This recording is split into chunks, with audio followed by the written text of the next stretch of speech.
नमस्कार दोस्तों, आज हम आपको बताएंगे मुख्तार अंसारी की मौत की कहानी। वो मुख्तार अंसारी जो उत्तर प्रदेश के 5 बार के विधायक हैं। वो मुख्तार अंसारी जिनको mafia the don Mukhtar Ansari भी कहा जाता है। वो मुख्तार अंसारी जिनकी बांदा जेल में मौत हो गई। प्रशासन का कहना है कि उनकी मौत हार्ट अटैक से हुई, लेकिन परिवार इससे इनकार कर रहा है। परिवार का कहना है कि उनकी हत्या की गई है। ऐसे में गाजीपुर के लड़के की माफिया मुख्तार बनने की कहानी और फिर जेल में मुख्तार की मौत से जुड़े हर राज को बारीकी से आज इस वीडियो में समझेंगे। इसलिए वीडियो को ध्यान से देखिएगा और पूरा देखिएगा। साथ ही चैनल को सब्सक्राइब कर लीजिएगा ताकि हर खबर सच के साथ खबरदार पर आपको मिल सके।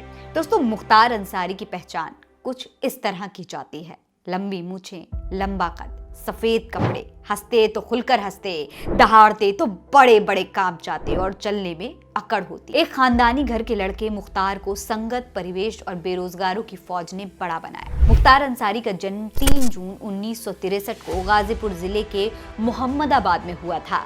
उनके पिता का नाम सुभानुल्लाह अंसारी और माता का नाम बेगम राबिया था। गाजीपुर में अंसारी के परिवार की पहचान प्रतिष्ठित राजनीतिक खानदान की है। मुख्तार अंसारी के दादाजी डॉक्टर मुख्तार अहमद अंसारी स्वतंत्रता सेनानी थे। मुख्तार के नाना ब्रिगेडियर मोहम्मद उस्मान को महावीर चक्र से नवाजा गया था। माफिया मुख्तार अंसारी के पिता बिल्कुल साफ सुथरी छवि के साथ राजनीति में आए थे। आपको जानकर हैरानी होगी कि भारत के पूर्व उपराष्ट्रपति हामिद अंसारी मुख्तार के रिश्ते में चाचा लगते हैं। दोस्तों, मुख्तार अंसारी के परिवार की पहचान राजनीतिक परिवार की रही है। अंसारी के खानदान का गौरवशाली इतिहास रहा। बाहुबली के दादा मुख्तार अहमद अंसारी 1926 से 27 में इंडियन नेशनल कांग्रेस के अध्यक्ष रहे। वो महात्मा गांधी के काफी करीबी माने जाते थे। मुख्तार के नाना भी नामचीन हस्तियों में से एक थे। महावीर चक्र विजेता ब्रिगेडियर उस्मान मुख्तार के नाना थे। वो 1974 की जंग में शहीद हो गए थे। 1996 में बहुजन समाज पार्टी से फिर मुख्तार अंसारी ने विधानसभा चुनाव जीता था। इसके बाद वो राजनीति में अपनी पकड़ बनाते चले गए और धीरे धीरे मुख्तार अंसारी अपने इलाके में सबसे बड़ा नाम बन गए। उनको माफिया कहा जाने लगा। इसके बाद 2002, 2007, 2012 और 2017 में मऊ से उन्होंने जीत हासिल की, लेकिन इस दौरान वो जेल पहुंच चुके थे कई मामलों को लेकर। इसमें से आखिरी 3 चुनाव उन्होंने जेल में बंद रहते हुए लड़े और जीते भी। फिर एक मामले की सुनवाई के लिए मुख्तार अंसारी को उत्तर प्रदेश की बांदा जेल से पंजाब की रोपड़ जेल में भेज दिया गया। लंबे समय तक वहीं रहे। यूपी में योगी आदित्यनाथ की सरकार आने के बाद मुख्तार अंसारी यूपी में वापस नहीं आना चाहते थे। एक समय था जब मुख्तार अंसारी के नाम से लोग कांपते थे। समय बदला और खुद मुख्तार अंसारी अपनी जिंदगी बचाने के लिए अदालत से भीख मांगने लगे। मुख्तार अंसारी को अपनी जान का डर सताने लगा। उनके ऊपर कोई उनसे भी बड़ा खतरा मंडराने लगा।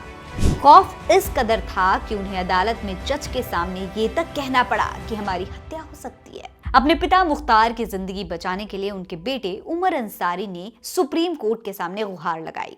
4 दिसंबर 2023 बेटे उमर ने अपने पिता की जेल बदलवाने के लिए सुप्रीम कोर्ट का दरवाजा भी खटखटाया था।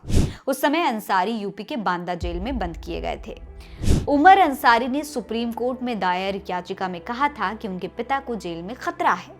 अगले साल होने वाले लोकसभा चुनाव से पहले बांदा जेल में उन्हें मारने की साजिश रची जा सकती है। ये पहले ही मुख्तार अंसारी के बेटे ने कह दिया था। इसीलिए अदालत से अनुरोध किया था उन्होंने कि पिता को यूपी के बाहर किसी अन्य राज्य में भेज दें और राज्य ऐसा हो जहां भारतीय जनता पार्टी की सरकार ना हो। उमर अंसारी ने अपनी याचिका में कहा था कि उनके पिता एक ऐसे राजनीतिक दल से जुड़े हैं जो वर्तमान सरकार का राजनीतिक और वैचारिक रूप से विरोध करती है। ऐसे में यूपी पुलिस किराए के हत्यारों से उनके पिता की हत्या करवा सकती है। उनके पिता की हत्या की साजिश जोरों से चल रही थी और इस बात की भनक उन्हें और उनके परिवार वालों को पहले ही लग गई थी। उन्होंने सरकार और प्रशासन पर बिल्कुल भी भरोसा नहीं जताया था। उमर ने इस याचिका में अतीक की हत्या का हवाला भी दिया था। उनका कहना था कि जैसे पुलिस कस्टडी में अतीक और अशरफ की हत्या हो गई, इसी तरीके से उनके पिता की पुलिस कस्टडी में हत्या हो सकती है। इस मामले में सुप्रीम कोर्ट ने उस समय कोई फैसला नहीं सुनाया था। आपको बता दें, बेटे उमर से पहले मुख्तार अंसारी की पत्नी ने भी मुख्तार की जान को खतरा माना था। इस बात को लेकर इलाहाबाद हाईकोर्ट का दरवाजा खटखटाया गया था। उस समय इलाहाबाद हाईकोर्ट ने मुख्तार की सुरक्षा बढ़ाने की बात कही थी, लेकिन बेटे को तब भी मौत का खतरा लग रहा था, जिसके बाद सुप्रीम कोर्ट में याचिका दायर की। उमर का कहना था कि पिता को कोर्ट बांदा जेल से दूसरे जेल ट्रांसफर करने का आदेश दे, यानी उन्हें पहले से शक था कि भारतीय जनता पार्टी के शासन में उनकी हत्या हो सकती है। हालांकि दूसरी जेल में शिफ्ट करने की याचिका खारिज कर दी गई थी और सुरक्षा देने की बात कही गई थी। फिर आया वो दिन जब उमर और मुख्तार की बात धीरे धीरे सच होने लगी। गुरुवार 21 मार्च को मुख्तार ने बाराबंकी जिला अदालत में आरोप लगाए कि जेल में उन्हें जहर मिला हुआ खाना दिया गया और इसी वजह से उनका स्वास्थ्य खराब हो गया। खराब स्वास्थ्य का हवाला देते हुए एक धोखाधड़ी केस में वो एमपी एमएलए अदालत में पेश नहीं हुए। उनके वकील रणधीर सिंह सुमन ने जो आवेदन दायर किया, उन्होंने उसमें लिखा था कि 19 मार्च की रात को मेरे खाने में जहरीला पदार्थ मिलाया गया, जिसके बाद मेरी तबीयत खराब हो गई। मुझे ऐसा लगने लगा कि मेरा दम घुट रहा है और मैं मर जाऊंगा। डॉक्टरों की एक टीम ने अंसारी का मेडिकल टेस्ट किया और कुछ ब्लड सैंपल्स भी लिए। फिर मुख्तार को कुछ दवाएं दी गई और जेल प्रशासन को बताया गया कि मुख्तार को रमजान के रोजे रखने की वजह से कठिनाइयों का सामना करना पड़ा। इस बीच बहुजन समाज पार्टी के पूर्व सांसद अफजाल अंसारी ने अपने भाई मुख्तार अंसारी को मारने के लिए तोड़फोड़ का आरोप भी लगाया। उन्होंने मुख्तार के दावों को दोहराया कि उन्हें जहर मिला हुआ खाना दिया गया। जेल अधिकारियों ने इन दावों को खारिज कर दिया। साफ कहा कि सभी कैदियों को एक जैसा खाना मिलता है और उसमें से किसी को भी स्वास्थ्य संबंधित कोई समस्या नहीं हुई। लेकिन फिर वो रात आई जब ये तमाम दावे एक बार फिर से सच हो गए। 25 और 26 मार्च की दरमियान रात करीब 1 बजे उन्हें अस्पताल में भर्ती कराया गया। जिला मेडिकल कॉलेज में आईसीयू में उनका इलाज चला। जब उमर अंसारी उनसे मिलने पहुंचे तो उन्हें पिता से मिलने भी नहीं दिया गया। बेटे से फोन कॉल पर मुख्तार ने बात की थी और उस ऑडियो में उन्होंने क्या कुछ कहा था, आप भी सुनिए। जी बाबा, अस्सलाम वालेकुम। आप ठीक हैं? हाँ बाबू, ठीक है। बस अल्लाह ने बचा लिया पापा, आप हिम्मत से रहिए, इंशाल्लाह सब सही होगा। रमजान का पाक महीना हम लोग को पूरी उम्मीद। आप कुछ बोलिए पापा, जो हमसे कहना आप बोलिए फटफट। 18 तारीख से बाद से पाक ही नहीं है, रोजा ही नहीं है, न एक वक्त की जमात जी। हम बेहोशी टाइप हो जा रहे हैं। और हाँ बाबा, बिल्कुल बहुत कमजोर हो गए आप। हमने देखा, वीडियो में देखा हमने, जब आप डिस्चार्ज हुए हैं तो न्यूज वाले दिखा रहे थे। पापा हम यही कोर्ट में ही हैं, हम मुलाकात की परमिशन करा रहे हैं यहाँ डालीबाग वाली को अदालत में हैं हम यहाँ लखनऊ में, और मऊ से भी दरोगा अंकल भी करा रहे हैं। अगर परमिशन आज हो के नकल मिल जाएगी तो कल हम मिलने आएंगे आपसे, हम और भाभी दोनों लोग। 2 दिन 4 दिन 5 दिन और, ताकि हम उठ सके। हम बैठ नहीं पा रहे हैं बाबू, और हम समझ रहे हैं पापा, बिल्कुल समझ रहे हैं। बिल्कुल वो तो दिख ही रहा है कि बिल्कुल जहर का सब असर है पापा, लेकिन अल्लाह बहुत बड़ा है। हम लोग पढ़ के दम कर रहे हैं आप पे, आप बहुत जल्द सही हो जाएंगे इंशाल्लाह। किसी भी तरह हिम्मत करके पापा फोन कर लिया करिए रोज। आपकी आवाज सुन के जान में जान आ गई हम लोग के। हाँ बाबू, हम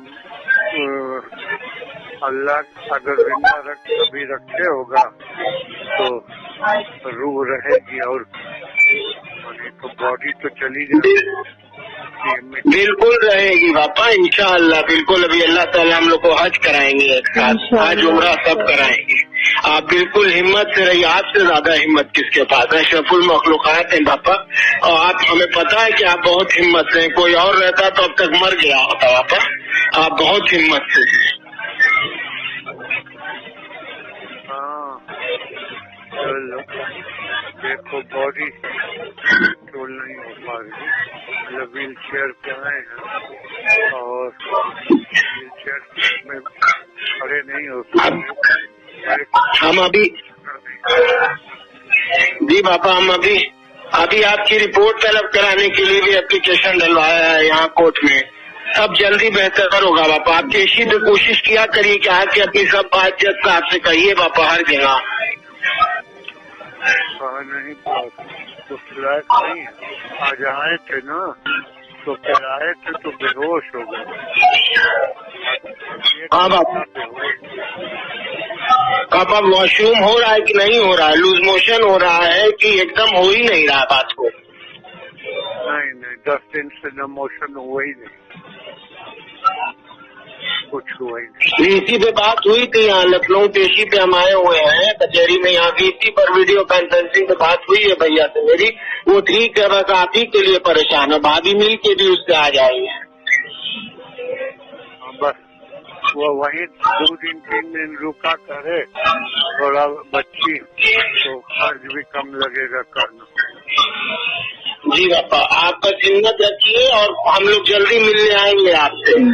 अगर हो जाएगा तो कल, नहीं तो फिर 2-3 दिन बाद आएंगे, सोमवार मंगल। अभी इस लायक बॉडी नहीं है कि तुम हमने बोल पाओगे। दोस्तों, ये वायरल ऑडियो मौत से 1-2 दिन के पहले का बताया जा रहा है। इसमें मुख्तार अपनी खराब हालत के बारे में अपने बेटे को बता रहे हैं। हम खड़े नहीं हो पा रहे हैं, शरीर में हिम्मत नहीं बची है, मैं बोल भी नहीं पा रहा हूँ, लग रहा है कि ज़्यादा बचेंगे नहीं। उन्होंने ये भी कहा कि मेरी रूह रह जाएगी, बॉडी तो चली जाएगी, सिर्फ एक वक्त ही नमाज पढ़ पा रहे हैं। इन तमाम बातों के बाद 28 मार्च को मुख्तार अंसारी की ब्रेकिंग न्यूज आती है। पता चलता है कि मुख्तार अंसारी की मौत हो चुकी है। वजह बताई गई हार्ट अटैक। लेकिन मुख्तार के परिवार के साथ साथ विपक्ष इसे हार्ट अटैक मानने से इनकार कर रहा है। उन्हें साफ तौर पर लगता है कि यह हत्या हुई है। हालांकि पुलिस कस्टडी में हुई कोई भी मौत सवाल खड़े करती है। ये छोटी बात बिल्कुल नहीं होती। लेकिन मुख्तार के मामले में शक और भी गहरा इसलिए हो गया क्योंकि वो लंबे समय से अपनी जान का खतरा बता रहे थे और वैसा ही हुआ, अचानक उनकी मौत हो गई।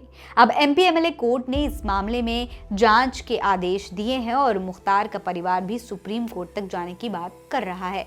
लेकिन सवाल यही खड़े हो रहे हैं कि आखिर इतनी बड़े प्रशासन के बीच, इतनी सुरक्षा के बीच मुख्तार अंसारी की मौत कैसे हो गई। जाहिर है कि इसे हार्ट अटैक बताया जा रहा है, लेकिन इतने दावे, इतने लंबे समय से किए जा रहे दावे आखिर झूठ कैसे हो सकते हैं। उन तमाम दावों में कहीं ना कोई सच्चाई शायद रही होगी। ऐसे में मुख्तार की मौत थी या फिर हत्या, इस पर संदेह बना हुआ है कि क्या चुनाव से पहले जानबूझकर ये सब कुछ हो रहा है जैसे कि उमर ने दावा किया था।